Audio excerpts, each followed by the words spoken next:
سرگودا کے نواحی قبضہ لک موڑ میں بااثر زمینداروں نے قبرستان کی زمین پر قبضہ کر کے حل پھروا دیے۔ انسانی ہڈیاں درندوں کی خوراک بننے لگیں۔ قبروں کی بے حرمتی پر مقامی لوگ سراپا احتجاج بن گئے۔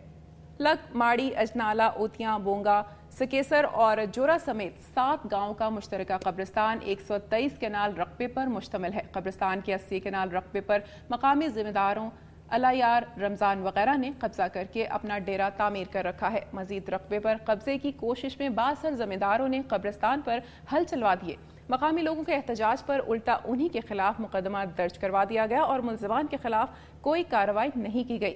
مظاہرین کا کہنا ہے کہ مقامی ایم پی اے ملزمان کی پشت پناہی کر رہا ہے۔ اہل علاقے نے وزیر اعلیٰ پنجاب اور دیگر حکام سے فوری انصاف دلانے کا مطالبہ کیا ہے۔ بھلوال پولیس نے ایک گودام میں چھاپہ مار کر کئی من سرکاری گندم برآمد کر کے بیوپاری خضر حیات کو گرفتار کر لیا۔ پولیس کا کہنا ہے کہ انہیں اطلاع ملی کہ خضر حیات کے گودام میں سرکاری باردانے میں بھاری مقدار میں گندم موجود ہے، جس پر پولیس نے چھاپہ مار کر یہ گندم برآمد کر لی۔ پولیس نے اس بارے تحقیقات شروع کر دی ہیں کہ یہ گندم ملزم کے پاس کس طرح پہنچی اور اس میں محکمہ فوڈ کا کون سا افسر ملوث ہے۔ سماجی اور سیاسی حلقوں نے مطالبہ کیا ہے کہ اس کیس کی تحقیقات کروائی جائیں اور ایکشن لیا جائے۔ All Pakistan P W T worker union محکمہ highway buildings department Attock کے ملازمین نے اپنے بقایا جات کی عدم ادائیگی کے خلاف احتجاجی جلسہ منعقد کیا اور ریلی نکالی۔ پی ڈبلیو ٹی ورکرز یونین کے دفتر سے نکالی جانے والی ریلی میں سینکڑوں ملازمین نے شرکت کی۔ ریلی کی قیادت ڈویژنل جنرل سیکرٹری محمد ریاض بھٹی، رانا فیصل علی خان اور دیگر نے کی۔ ریلی حکومت اور بیوروکریسی کے خلاف نعرے لگاتے رہے۔ ریلی کچہری چوک سے ہوتی ہوئی پریس کلب پہنچ کر ختم ہوئی۔ اس سے قبل احتجاجی جلسے سے خطاب کرتے ہوئے محمد ریاض بھٹی نے کہا کہ مزدوروں کے حقوق کے لیے کسی قربانی سے دریغ نہیں کریں گے۔ مقررین نے حکومت سے مطالبہ کیا کہ ملازمین کے مطالبات اور بقایا جات کی ادائیگی کو فوری یقینی بنایا جائے۔ اسپیشل اولمپکس 2010 لاہور میں شروع ہو گئی۔ 3 روزہ ایونٹ میں 4 صوبوں سے کھلاڑی شرکت کر رہے ہیں۔ لاہور میں اسپیشل اولمپکس کے افتتاحی روز شاندار میوزیکل بینڈ کا مظاہرہ کیا گیا اور کھلاڑیوں نے مارچ پاسٹ کیا۔ گیمز میں 4 صوبوں کے علاوہ اسلام آباد اور فاٹا کی ٹیمیں شریک ہیں۔ 3 روزہ ایونٹ میں 4 کھیلیں باسکٹ بال، سائیکلنگ، ٹیبل ٹینس اور بیڈمنٹن شامل ہیں۔ آرگنائزر محمد انیس کا کہنا تھا کہ یہ اسپیشل اولمپکس کا پہلا مرحلہ ہے اور مزید 2 مرحلے اسلام آباد اور کراچی منعقد کرائے جائیں گے، جس کا مقصد آئندہ سال انٹرنیشنل اسپیشل اولمپکس کے لیے قومی دستے کو تشکیل دینا ہے۔ کراچی سے فرنس آئل لے کر لڑکی رینٹل پاور اسٹیشن پر جانے والا آئل ٹینکر موڑ ایمن آباد کے قریب الٹنے سے ہزاروں لیٹر فرنس آئل بہہ گیا۔ ٹینکر سڑک ناہموار ہونے کے باعث الٹ گیا، جس سے 15,000 لیٹر فرنس آئل بہہ گیا۔ ٹینکر میں 50,000 لیٹر فرنس آئل تھا، تاہم ٹینکر کو فوری طور پر سیدھا کر لیا گیا، جس سے باقی آئل بچ گیا۔ حادثے کے نتیجے میں ٹینکر کا ڈرائیور شدید زخمی ہو گیا، جسے فوری طور پر طبی امداد کے لیے مقامی اسپتال داخل کرا دیا گیا۔ بہاول نگر میں درجہ حرارت 46.4 سینٹی گریڈ تک ریکارڈ کیا گیا۔ شدید گرمی کی وجہ سے مصروف ترین سڑکیں ویران، ٹریفک نہ ہونے کے برابر۔ جنرل بس اسٹینڈ پر گاڑیاں موجود لیکن مسافر نہیں ہیں۔ شدید گرمی کی وجہ سے مشروبات فروخت کرنے والے اپنی ریڑیاں چھوڑ کر آس پاس کی دکانوں میں بیٹھنے پر مجبور ہیں۔ ناظرین، صوفیہ کرام نے خطے میں اسلام کی روشنی پھیلانے میں اہم کردار ادا کیا ہے۔ اچ شریف سے ضیاء الحق شہزاد نے حضرت جہانیہ جہاں گشت کے مرشد حضرت بہاول حلیم کے مقبرے کے بارے میں خصوصی رپورٹ تیار کی ہے، جو محکمہ آثار قدیمہ کی عدم توجہ کے باعث انتہائی خستہ حال ہو چکا ہے، اور اگر اس پر توجہ نہ دی گئی تو یہ مقبرہ کھنڈر میں تبدیل ہو جائے گا۔ آئیے رپورٹ دیکھتے ہیں۔ اچ شریف سے ضیاء الحق شہزاد اس وقت موجود ہوں سینکڑوں سالہ تاریخی مقبرہ بہاول حلیم پر۔ آپ کا نام سید بہاؤدین اور آپ کو سید بہاول علیم سے بھی پکارا جاتا ہے۔ آپ نے 10 صفر المظفر 770 ہجری میں اس جہان میں آنکھ کھولی۔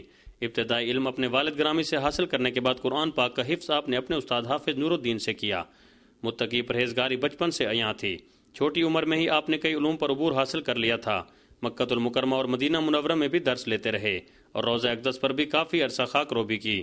روایت کے مطابق ایک مرتبہ آپ مکہ المکرمہ سے خیبر تشریف لے جا رہے تھے کہ راستے میں ایک کنویں سے گزر ہوا، جس کا پانی خاصا کڑوا تھا اور وہاں کے رہائشی بہت پریشان تھے۔ آپ نے دعا فرمائی تو پانی اسی وقت ٹھنڈا اور شیریں ہو گیا۔ یہ بات سارے علاقے میں پھیل گئی اور کئی لوگ مشرف با اسلام ہوئے۔ یہ بات سلطان محمد دلشاد شاہ خراسان تک بھی جا پہنچی۔ اس نے بھی خواہش ملاقات کی اور انعامات بھیجے، لیکن آپ نے تمام انعامات واپس کر دیا اور اس کے دربار جا کر ملنے سے بھی انکار کر دیا۔ چنانچہ شاہ خراسان متاثر ہو کر خود ان کی خدمت میں حاضر ہوا اور معتقد ہو کر اپنی بیٹی خدیجہ بی بی کا نکاح آپ سے کرنے کی خواہش کی، جو آپ نے قبول کر لی، جن کے بطن سے بی بی جیوندی پیدا ہوئیں۔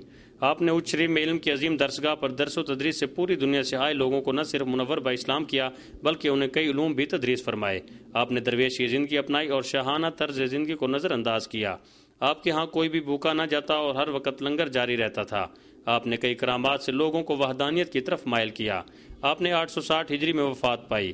آپ کے نانا کی سلطنت شاہ خراسان سے آپ کے مقبرہ کی تعمیر کی گئی، لیکن سیلابی ریلوں اور وقت کے مد و جزر نے آپ کے مقبرہ کی وہ حالت نہ رکھی جس کا رعب و دبدبہ اور رونق تاریخ کے اوراق بتاتے ہیں۔ حکومت کی لاغرضی کا یہ عالم ہے کہ روضہ کے اندر قبر کا نشان تک باقی نہیں۔ محکمہ اوقاف اور آثار قدیمہ غیر ملکی سیاحت کی مد میں لاکھوں ڈالر تو کما رہی ہیں، لیکن کبھی چند روپے تک بھی خرچ کرنے کا نہیں سوچا۔ علم و عمل کے شاہ اور شاہ خراسان کے تخت کو ٹھکرانے والے ولی کا یہ مقبرہ حکومت اور عقیدت مندوں کی توجہ کا دست نگر ہے۔ حکومت نے آنے والے دنوں میں اس تاریخی ورثہ پر مناسب توجہ نہ دی تو یہاں ماں سوائے کھنڈرات کے کچھ نہیں ملے گا۔ کیمرہ مین اتشام ملک کے ساتھ ضیاءالحق شہزاد، دنیا نیوز، اچ شریف۔ اور ناظرین اب آپ کو لیے چلیں گے گلگت بلتستان کی حسین وادیوں کی جانب۔ ناظرین نئے صوبے کی ضرورت کو مد نظر رکھتے ہوئے پالیسیاں ترتیب دینے سے کئی معاملات خود بخود حل ہو سکتے ہیں۔ صوبائی حکومت نے تعلیم کے شعبے کو اہمیت دینے کا اعلان کیا ہے اور اس پر عمل درآمد کے لیے کوشاں بھی ہے۔ اسی سلسلے میں وزیر اعلیٰ گلگت بلتستان سید مہدی شاہ نے اسکردو کے مختلف اسکولوں کا دورہ کیا۔ تفصیل جانیں گے محمد حسین آزاد کی رپورٹ میں۔ وزیر اعلیٰ گلگت بلتستان سید مہدی شاہ ان دنوں ایک ہفتے کے سرکاری دورے پر اسکردو آئے ہوئے ہیں۔ اس دوران انہوں نے مختلف نجی اور سرکاری تعلیمی اداروں کا دورہ کیا۔ وزیر اعلیٰ کا عہدہ سنبھالنے کے بعد پہلی مرتبہ سید مہدی شاہ بلتستان ڈویژن کا تفصیلی دورہ کر رہے ہیں۔ ہفتہ روزہ سرکاری دورے کے پہلے روز انہوں نے ترکی کے فلاحی ادارے کے تعاون سے چلنے والے نجی تعلیمی ادارے خبیب کالج اور گرلز ڈگری کالج اسکردو میں منعقد ہونے والی سالانہ تقسیم انعامات کی تقریبات میں شرکت کی، جن سے خطاب کرتے ہوئے وزیر اعلیٰ نے کہا کہ گلگت بلتستان کی حکومت علاقے میں اعلیٰ اور معیاری تعلیم کے فروغ پر سب سے زیادہ توجہ دے گی۔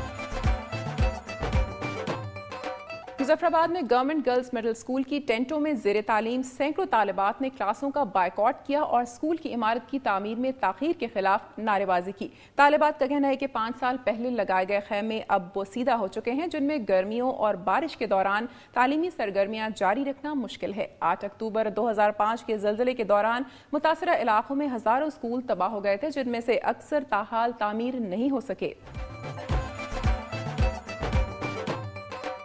ناظرین میری دھرتی میری دنیا کی ٹیم عوامی مسائل کو اجاگر کرنے کے لیے کوشاں ہے۔ آپ کا تعاون پروگرام کی بہتری کے لیے لازمی ہے۔ اپنی تجاویز اور آراء کے لیے ہمارا ای میل ایڈریس نوٹ کر لیں، mdmd@duniatv.tv۔ پروگرام کا وقت ختم ہونے کو ہے۔ آپ کی مشاورت اور تجاویز کی روشنی میں پھر حاضر ہوں گے دلچسپ معلوماتی اور مسائل کی نشاندہی کرتی رپورٹس کے ساتھ۔ اپنی میزبان امینہ خان اور میری دھرتی میری دنیا کی ٹیم کو اجازت دیجیے۔ اپنا بہت خیال رکھیے گا۔ اللہ حافظ۔